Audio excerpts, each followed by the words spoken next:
folks, 21st Century Caveman here, hope everybody's well.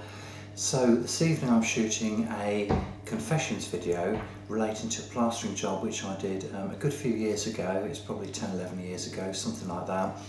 And the reason I wanted to shoot the video was because anybody can upload videos to YouTube, and with even quite basic editing gear they can present quite a sleek video and portray themselves, you know, as being you know, expert at this, expert at that, and you know, it's easy to present a situation which is, you know, not particularly truthful, and a situation sometimes which doesn't actually properly convey the challenges which you face when you undertake you know, tasks in the house. And obviously they can be varying degrees of complexity. But anyway, I just wanted to sort of, you know, just to illustrate really the fact that it is a learning curve. You know, we all learn from our experiences, you know, we gain knowledge, we improve our skill set by practicing and by doing different things, etc. The important thing is that we learn from our experiences. But anyway, just cutting to the chase. So I bought this place, it needed renovating. And you know, I was quite sort of, you know, keen, quite eager to get stuck in.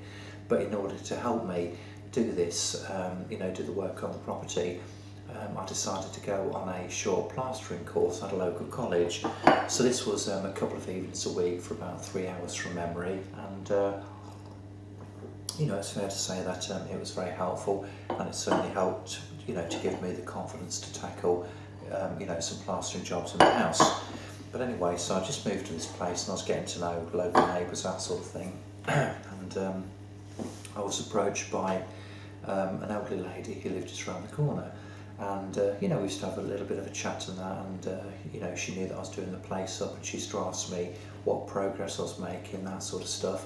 But anyway, one day she said, look, you know, I wonder whether you can help me. My son's got a bit of a problem. He lives in London and he's bought a place locally as an investment property which he wants to rent out. The problem is that he's struggling to find a plasterer to do the work, and you know, he's come down on a couple of weekends now to meet people. They either haven't turned up or they've let him down, they've been messing him around, or basically trying to rip him off. So, you know, can you help him out? And I said, look, you know, thanks for thinking of me, but you know, I'm not a professionally qualified plasterer. I've done a plastering course, and yes, it's fair to say that I do DIY my own house, a bit of plastering, a bit of everything, but I'm not an expert, and I certainly wouldn't feel confident.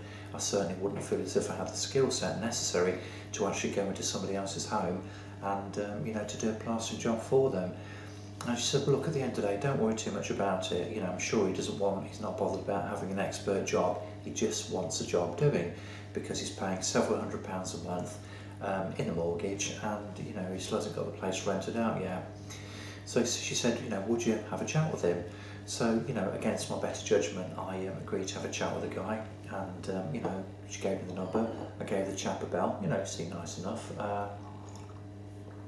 and basically just reiterated what she'd already told me.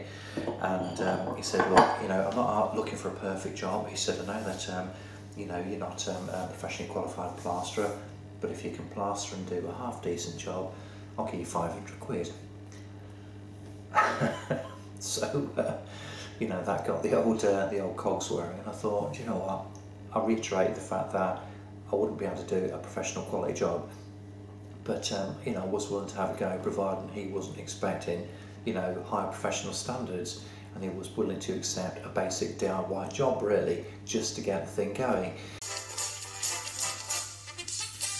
Right, okay, so as you can see, it's a very small kitchen. It's an absolute shithole of a place, absolute trash out everywhere. There were pipes and cables on virtually every wall, and it's clear that water had probably been pissing out of those pipes for days, weeks at a time. Floor was covered in puddles. It was just a filthy, wet, miserable, dank place. You know, bits had been pulled out of the ceiling and the walls, presumably where pipes had been. Never come across such a small kitchen with so many doors. There was 3 or 4 doors coming off this very small kitchen, and you know, most of the kitchen had been papered with wood chip and painted over with some sort of gloss, which was alright. It was extremely difficult to get off. Basically, there were obstructions and problems at every turn. All of the walls were covered in grease. It looked as if somebody just got a chip pan, just chucked it up against virtually every wall. It was a bloody disgusting place to be. there was exposed brickwork, and also the place had been rewired. The main problem being the fact that whoever chased out the plaster hadn't chased it out deep enough, because most of the cables were actually sitting proud of the wall, and that proved to be a right problem, just trying to fill the stuff in and just level it off.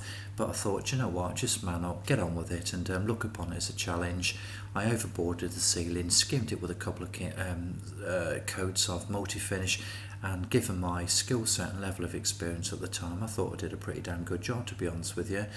I then set about filling in the plaster with bonding, just to try and get it as level and as flat as I could. And I think I did, once again, a pretty good job of actually making good the plaster. I then skimmed it over using 2 coats of multi-finish, and it was difficult because, as I say, I had a 13-inch Marshalltown trowel, and in a lot of places it was very difficult trying to get a decent sweep with the trowel. However, I persisted and did what I thought was a pretty good job. This is a jewel in the crown, and I think I did a beautiful job of actually skimming out this wall. It was a beautiful finish, and I was very proud of that. Once again, as I say, given my skill set at that time, I replaced bricks that were missing, and that horrible little alcove on the right hand side, I put a little wooden frame, internal frame, screwed in some plasterboard, filled it in with bonding, and then proceeded to skim the wall in that area and also around the window. And at that point things started to look up a bit, because I'll be honest with you, this was an extremely depressing place to be. But yeah, to be honest with you, I was just putting off the main area which I wasn't looking forward to, and it was this area here underneath the window where the kitchen sink had been. There were different coats of plaster. The plaster was wet, it was damp. The wall didn't appear to be particularly stable. A lot of mortar was missing between the brickwork, and it soon became clear that there was a significant infestation problem with insects in that area, and it was just it's absolutely disgusting, to be honest with you. It was I wasn't quite sure what type of eggs they were, but I'm not an expert on insects, but it was clear that there was one hell of an infestation, and looking at the eggs, it looked as if they might be spider eggs. I mean, I wasn't sure, but the main thing was the fact that I wasn't prepared to simply plaster over such a significant problem. So I decided to get back to the chap and have a chat with him about it. So anyway, I ran the guy back and I said, look, there's no way at all I'm going to continue doing any more plastering in this place. You've got a significant infestation and you need to get it sorted out. Call Environmental Health, Rentokil, any agency who you can actually get to go and sort the problem out. And he made it clear to me that he wasn't interested, and he said, look, I really appreciate the fact that you've been conscientious enough to give me a call, to have a chat with me, to tell me what the problem is, and to express your concerns. But at the end of the day, it's my property, I'm the landlord. If the problem erupts in the future, it will be me to deal with it and not you, so don't worry about it. Anyway, obviously at that point, I just didn't want to go back. I hated every minute of my time there, and I was trying to use my greatest powers of persuasion to get him to basically say, okay, fair enough then, walk away, I'll get it sorted out. But anyway, that didn't happen, because he offered me another 150 quid. So anyway,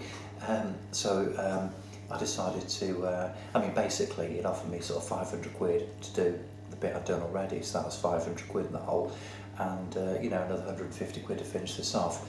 And I thought, you know what, I can go and do this in half a day. He's told me, I sent him an email, just to get confirmation that he's happy to take full responsibility for it, and I pointed out, what the problems were, and also as a matter of basic common sense, if I plastered that wall over and he had then got the kitchen stored with all the cabinets, and this problem erupted and he had thousands of spiders crawling everywhere and a massive infestation, that wasn't exactly going to endear him to the tenants. But anyway, as I say, he wasn't bothered, and I got the email back saying, yeah, just go ahead, etc, etc, and I decided to do that. So I went back and dealt with the problem.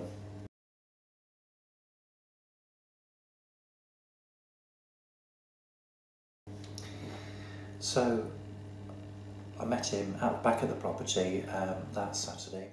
He had a good look around and had a little bit of a chat, and he stuck his hand in his pocket and started peeling off the squids, all 650 of them. Okay, so anyway, you know, before, you know, I got my tools and you know, sort of like chucked them in the back of the car, etc. and just wanted to get out of there basically, you know, after I trousered the money. Anyway, so just before I left, he shook my hand and said, "Look, Des, thanks ever so much for being so conscientious. Thank you for helping me out. I really appreciate it. If I need any help in the future, perhaps I can give you a call." So I said, yeah, absolutely fine, you know, thinking, you've got no bloody chance, mate. And he said, "Look, by the way, Des," he said, "you know, if this infestation, you know, does, you know, sort of like crop up a little bit further down the line," he said, "Look," he said, "don't worry about it. I'll just get something to deal with it." He said, "The professionals will know how to sort it." He said, "I'll just get somebody." He says, "I'm certainly not ripping the kitchen out." He said, "No." He said, "We'll get them to drill a wall or something like that."